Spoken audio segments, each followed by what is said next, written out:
Assalamualaikum warahmatullahi wabarakatuh. Bismillahirrahmanirrahim. Alhamdulillah. Alhamdulillah. Rabbil alamin. Wassalatu wassalamu ala sayyidil mursalin. Wa ala alihi wa sahbihi wa mawala amma ba'du. Rabbi israhli sadri wa yassirli amri. Wahlul uqdatan min lisani yafqahu qawli. Langgung tipayun puji anu jadi panghias ati, puji anu jadi pangbeberah rasa. Kaluhur nada papayung kanu maha agung kahadap, nada pangriksa kanu maha kawasa, takdir teu bisa dipungkir, kadar teu bisa disinglar, jauh-jauh dijugjug angang-angang di teang. Alhamdulillah wa syukurillah, urang sadayana dina acara tolabul ilmi, para ibu-ibu anu nganget cinung, anu mudah-mudahan salamina sing istiqomah nganget tiung, anu pinuh ku kabingung, para bapa anu nganget kopeah, anu jiga pinuh ku kasusah. Mudah-mudahan dina tolab ilmu dina danget ayeuna urang dilungsuran magfirah sareng ridho Allah Subhanahu wa taala. Amin ya Allah ya rabbal alamin. Atuh ku kawaningan manah urang sareng ku kajembaran kolom urang sadayana shalawat mi wasalam mugia salamina dicurah limpahkeun ka panutan alam ka junjungan alam nyatana habibana wa nabiyana Kangjeng Nabi Muhammad sallallahu alaihi wasallam, ka para keluargana, ka para sahabatna, ka para tabiin tabiatna, anu mudah-mudahan dugi ka urang sadayana salaku umatna sehingga urang jaga dia yaumul jaja kenging syafaatul uzma timantana. Amin ya Allah ya rabbal alamin. Rabbana atina fid dunya hasanah wa fil akhirati hasanah wa qina adzabannar. Para hadirin, para ibu, para bapak, para pemuda, para pemudi, para remaja, para remaji, eta teh mangrupakeun doa ka ade.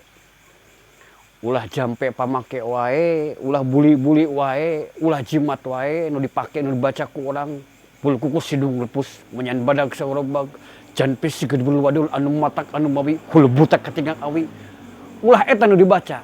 Tapi kalimat Rabbana atina fid dunya hasanah wa fil akhirati hasanah wa qina adzabannar eta jampe pamake keur urang komo urang-urang muslim.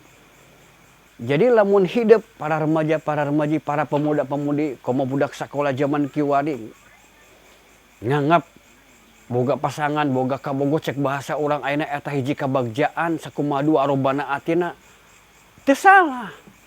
Tapi kade ulah dijadi keyakinan yen pasangan teh mangrupakeun sumber kebahagiaan, sumber kabunga. Nah maki jeung kitu sabab kalolobaan jelema, kalolobaan barudak ayeuna salah ngagunakeun arti kebahagiaan dina hubungan mencari pasangan itu. Jadi intina ulah ngayakinkeun yen pasangan hidup, yen kabogo hidup cek paribasana eta sumber kebahagiaan. Sabab kebahagiaan semu barudak aya. Kebahagiaan anu lain sajati, lain kebahagiaan hakiki. Kade hidup para remaja, remaji, para pemuda-pemudi. Allah itu maha penjemburu. Pek teh teuing anjeun bogo, pek teh teuing anjeun boga rasa cinta.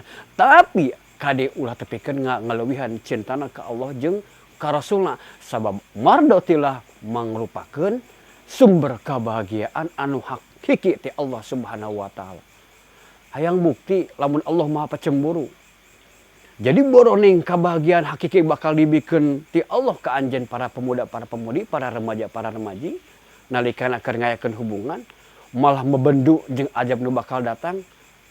Sok loba kajadian kapan dina hubungan hidup kakarege hubungan sabulan keur bungah-bungahna geletuk diputuskeun atuh mewek asup ka kamar ngerem maneh sudah dahar sudah pola isuk-isuk ngahuleng cenekul ngahuleng balung ngahuleng naraga meneng molho kemang kadu kabingung nu teh tungtung kasusahan nu teh sudana jiga jelema stres diketrok atuh ku indungna. Nyai kunaon atuh maneh teh meuni teh kaluar-kaluar teh mung dahar. Mak, abi teh diputuskeun ku Kang Apip anu kasep bujang lapuk. Pret. Kumaha ceuk indungna? Bohong Nyai. Ulah percaya Keun da loba keneh lalaki mun maneh masih keneh sakola keneh. Maneh masih keneh jauh keneh perjuangan, cita-cita jeung sajabana. Eta akibat naon? Para hadirin, akibat ya si budak si remaja salah ngagunakeun kapercayaan ti Allah Subhanahu wa taala, ngayakinkeun yen sumber kebahagiaan teh aya dina pasanganna. Kumaha ceuk Armada? Ku tak bahagia melihat kau bahagia dengannya. Nyak mangga teh teuing lamun anjeun ngarasa teu bahagia, nempo pasangan anjeun bahagia jeung pasanganna akibat diputuskeun, eta mah manusiawi. Ngan ceuk Allah oge ulah kaleuwihan, da memang sedih, bunga, bagja, eta mah hal anu manusiawi. Ngan ceuk Allah ulah nepikeun ka leulewihan teuing, bunga jeung sedih teh aya batasna. Jadi eta naon? Akibat si eta remaja atau remaji salah ngagunakeun sumber kebahagiaan atau ngamanfaatkeun salah jalan tina ngajalankeun parentahan Allah jeung teu bisa ngajauhan tina larangan Allah dina hiji hubungan. Jadi ulah percaya para pemuda para pemudi. Lamun ka hiji pemuda anu tepikeun ka ngomong aku cintaku padamu seluas samudra, ah bohong pret. Da anger lamun geus kabogona pahe malek ngilu moal ka kuburan da moal daekeun gitu. Saha nu rek tepikeun ka kitu. Jadi cinta anu sajati cinta ka sa? Cinta ka Allah jeung cinta ka Rasulna. Para hadirin para pemirsa anu sami-sami miharep ridha Allah Subhanahu wa taala. Aya deui sebagian jalma terutama mungkin para bapak, para ibu nganggap yen kebahagiaan teh aya dina duit. Sakumaha ceuk hiji lagu, duit. Kesini dong aku butuh duit. Teu naon mangah teh teuing. Teu salah para bapak, para ibu. Sakabeh jalma butuh duit, sakabeh manusia butuh duit. Tapi ingat, ulah dijadikeun yen duit mangrupakeun hiji sumber keur meunangkeun kebahagiaan ti Allah Subhanahu wa taala. Sakabeh manusia di alamnya neangan duit. Nah ku Allah dibere duit teu sadayana. Kumaha lamun kitu? Urang ulah amak urang bendu ka Allah. Sabab hak prerogatif mere duit eta hak Allah, rahasia Allah. Naonkeun urang tugas urang ngaluruskeun niat, nyampurnakeun ikhtiar tinggal kitu, sadar diri keur urang. Anu salajengna para hadirin para pemirsa sadayana aya sebagian jalma nganggap yen kabahagiaan aya dina ilmu beh dituna gelar. Mangga teh teuing. Boroning kitu Allah mah miwarang kasadayana manusia pikeun neangan ilmu. Utlubul ilma walau bisin cekang jeung Rasul ge. Teangan ilmu sok salajen nepi ka negeri Cina. Rek kuliah di ITB, rek kuliah di IPB, rek kuliah di IKIP, di UIN, di mana bae mangga teh tepikeun ka luar negeri. Tapi ingat ulah nepikeun ka jadi keyakinan yen ilmu mangrupakeun sumber pikir meunangna hiji kabagjaan ti Allah Subhanahu wa taala. Anu terakhir, sebagian masyarakat nganggap yen kabagjaan teh aya dina pangkat. Eta ge Allah teu ngalarang mangga teh teuing ka sakabeh jalma di alam dunia pek teh teuing meunang pangkat anu saluhurna. Jenderal, presiden, menteri jeung sajabana. Tapi sing ingat yen pangkat nu aya dibikeun ti Allah ka maraneh kabeh ulah dijadikeun sebagai landasan pikeun meunangna sumber kebahagiaan ti Allah Subhanahu wa taala. Kumaha atuh carana?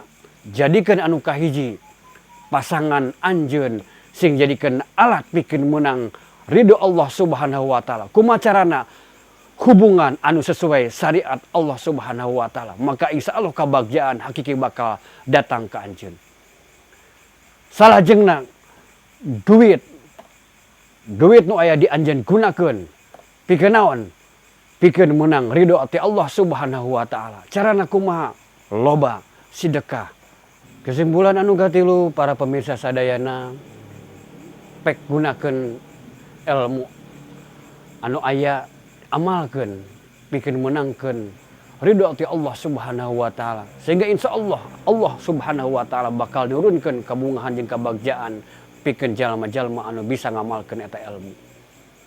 Anu kaopat bikin jalma-jalma anu boga pangkat jeung kedudukan sok gunakeun kedudukan jabatan jeung kekuasaan anu sesuai jeung naon anu dituntunkeun ku Allah Subhanahu wa taala jeung Rasul sehingga Allah ngalungsurkeun ridona sehingga kabungha jeung kabagjaan datang ke orang sadayana.